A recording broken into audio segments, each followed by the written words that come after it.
Constipation कोई बीमारी नहीं है, कोई डिजीज़ नहीं है, बस एक छोटा सा डाइजेस्टिव इशू है। बट यही छोटा सा डाइजेस्टिव इशू अगर आपने टाइमली ट्रीट नहीं किया तो ये आपको इतना इरिटेट कर सकता है, इतना परेशान कर सकता है कि ना तो आप दिन भर रिलैक्स हो पाएंगे और ना ही रात को चैन से सो पाएंगे।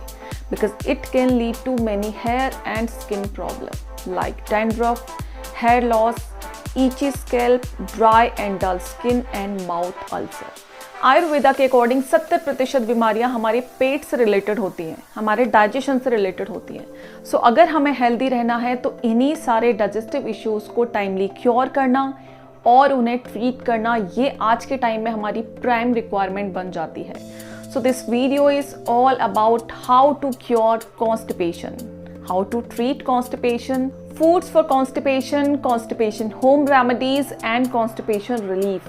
अगर यही सारे क्वेश्चंस, यही सारे कंफ्यूजन्स आपके माइंड में भी हैं, then you are at the right place, right channel and right video। दोस्तों उससे पहले हम आज का वीडियो शुरू कर लेते हैं। Welcome back to 3D health. This channel is all about 3 dimensions of health, that is mental health, physical health and emotional health. My name is Shrankla Sharma and this video is all about constipation। So सबसे पहले हम बात कर लेते हैं constipation exactly होता क्या है, क्या इसके symptoms हैं, क्या इसके causes हैं। Then we will discuss food for constipation and अगर हमें constipation हो चुका है then हम उसे कैसे treat करें, कैसे cure करें। अब बात कर लेते हैं कॉन्स्टिपेशन के सिम्टम्स की। सो कौन से वो सिम्टम्स हैं, कैसे हमें पता लगे कि हम भी कॉन्स्टिपेटेड हैं। If you are unable passing stool less than 3 times per week और स्ट्रेनिंग, लंपी और hard stool, sensation of incomplete evacuation, feeling blocked and being unable to pass a stool. Constipation एक बहुत ही कॉमन हेल्थ प्रॉब्लम है जो कि कुछ लोगों को बहुत रेयरली होती है, वहीं कुछ लोगों को ये बहुत कॉन्टिन्यूसली होती है और परमानेंटली बेसिस पे उससे फाइट कर रहे होते हैं। सो इन सारी चीज़ों से निजात पाने के लिए हमें सबसे पहले ये जानना ज़रूरी है कि इसके पीछे रीज़न क्या है, इसके कॉजेज़ क्या हैं। क्योंकि अगर हम उसके कॉजेज़ को जानते हैं, अगर उसके रूट कॉजेज़ हमें पता है तो हम इसे बहुत ईजीली ट्रीट कर पाएंगे, बहुत ईजीली क्योर कर पाएंगे। सो इसके पीछे जो कॉजेज़ काम करते हैं, बेसिकली जो कॉमन कॉजेज़ हैं, दीज आर डिहाइड्रेशन।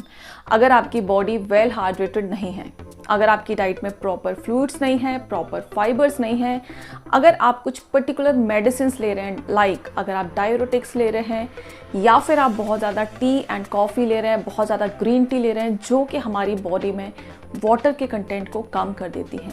सो ये भी कहीं ना कहीं कॉन्स्टिपेशन को लीड करेंगी।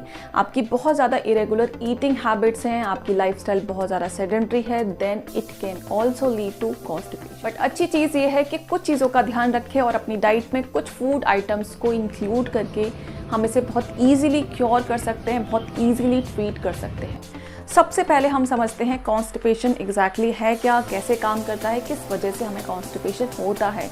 कॉन्स्टिपेशन में कौन सी चीज़ है जो कि बहुत इंपॉर्टेंट रोल प्ले करती है, that is fibre and water content. Fibre हमारी बॉडी में प्रॉपर अमाउंट में होना चाहिए। हमारी डाइट में फाइबर रिच डाइट हमें लेनी है एंड हमारा लिक्विड का अमाउंट जो है वो थोड़ा सा हमें हमेशा बढ़ा के रखना है। कुछ लोग बहुत कम पानी पीते हैं, स्पेशली सर्दियों में सिर्फ 2 ग्लास में उनका पूरा दिन निकल जाता है। सो बॉडी में जब भी वाटर कंटेंट की कमी हो जाती है एंड प्रॉपर अमाउंट में फाइबर नहीं होते हैं, उन लोगों को ज़्यादा पॉसिबिलिटी होती है कॉन्स्टिपेटेड होने की। सो कॉन्स्टिपेशन में क्या होता है, ये जो फाइबर हम लेते हैं इसे हमारी बॉडी डाइजेस्ट नहीं कर पाती है। सो उसे स्टूल के फॉर्म में उसे बाहर एक्सक्रीट करना ही होता है। ये जो फाइबर होता है 2 तरीके का होता है, सॉल्युबल एंड इनसॉल्युबल। दोनों ही जो फाइबर्स होते हैं वो वाटर को होल्ड कर सकते हैं एंड स्वेल अप हो जाते हैं। स्वेल होने के बाद वो काफ़ी बल्क ऐड करते हैं स्टूल में एंड सॉफ्टनेस देते हैं। यही रीज़न है कि हमेशा ये रेकमेंड किया जाता है कि जब भी आपको कॉन्स्टिपेशन है, आपको अपनी डाइट में फाइबर का अमाउंट बढ़ा देना है एंड फ्लूइड्स का अमाउंट बढ़ा देना है। फाइबर जहाँ स्टूल को बल्क ऐड करेंगे एंड वाटर जहाँ उसको थोड़ा सा सॉफ्ट कर देगा, देन आपकी कॉन्स्टिपेशन की प्रॉब्लम बहुत ईजीली सॉल्व हो जाएगी। सो अब हम जान लेते हैं कि हमारी डाइट में हमारे फूड आइटम्स कौन कौन से हमें चूज़ करने हैं। बेसिकली हम डिस्कस करने वाले हैं 5 फूड ग्रुप्स, हमें कौन कौन से ग्रुप से कौन कौन सी चीज़ें लेनी हैं। सबसे पहले हम डिस्कस करेंगे फ्रूट्स। फ्रूट्स में हमें कौन से फ्रूट्स लेना है, बहुत सिंपल है, हमें वो सारे फ्रूट्स लेने हैं जिनमें फाइबर अमाउंट ज़्यादा होता है, वाटर कंटेंट ज़्यादा होता है।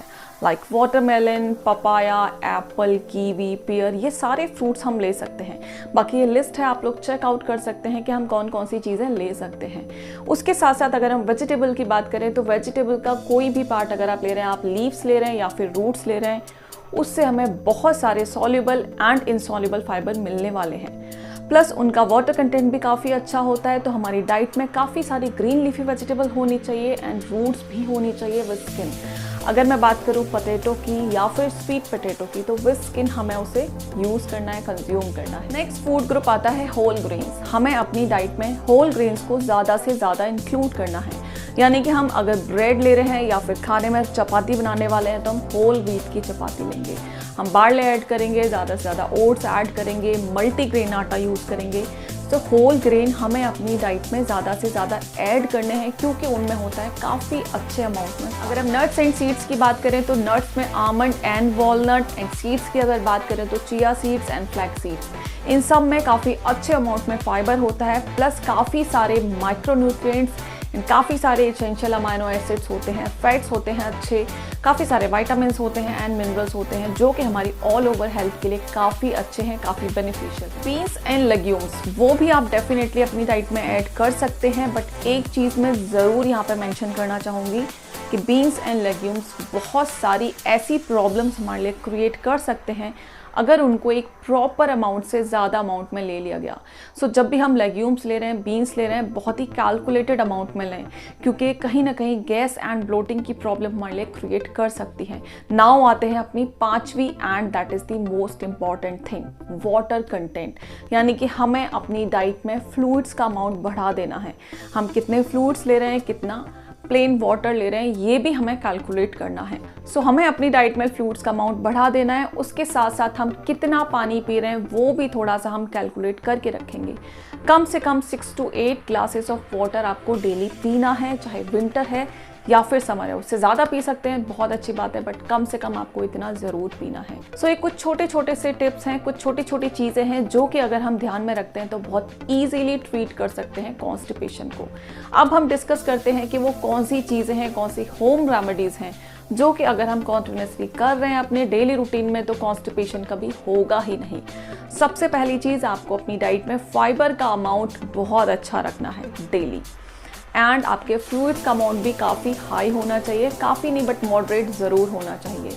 उसके साथ साथ आपको अपनी डाइट में जैगरी ऐड करनी है, तिल ऐड करना है एंड हेल्दी फैट्स ज़रूर ऐड करने हैं।